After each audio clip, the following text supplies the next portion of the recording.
ఇలా నానబెట్టిన పప్పుని శుభ్రంగా కడిగి ఇలా బాగా మెత్తగా గ్రైండ్ అయిన తర్వాత ఒక బౌల్లోకి తీసుకోవాలండి. నా దగ్గర కర్డ్ కవర్ అవైలబుల్గా ఉందండి. మీకు ఏ కవర్ అయినా పర్వాలేదు. ఆ కవర్లోకి ఈ పిండిని ఇలా వేసుకోవాలండి.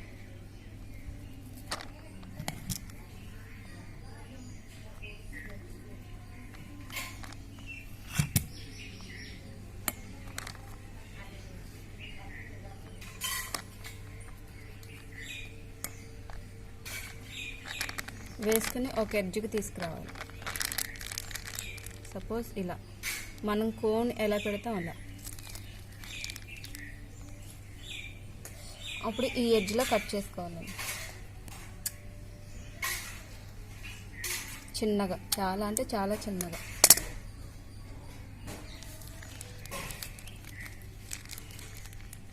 మనం కోన్ ఎలా పెడతామండి కొంచెంగా ఇలా చిన్న చిన్నగా వడియాలు పెట్టుకోవాలి.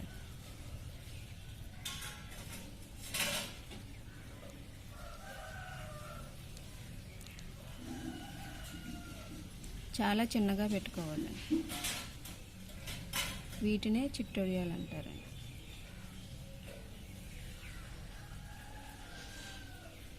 ఇలా పాలిథిన్ కవర్లను మాత్రమే పెట్టాలండి. లేకపోతే ఏదైనా చీర మీద కానీ క్లాత్ మీద కానీ పెట్టాలనుకుంటే ఈ వడియాలు మనకి రావండి అసలు. ఇలా ఒకదాని తర్వాత ఒకటి చాలా చిన్నగా అంటే చిన్నగా పెట్టుకోవాలి.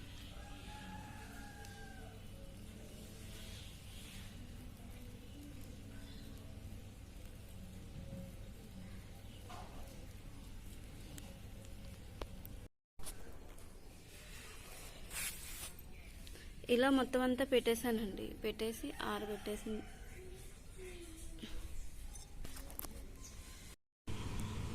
ఇవన్నీ ఇలా ఆరిన తర్వాత తీసుకుని ఒక ప్లేట్లో వేసుకొని ఇలా మరుసటి రోజు ఇలా ఆరబెట్టాలండి.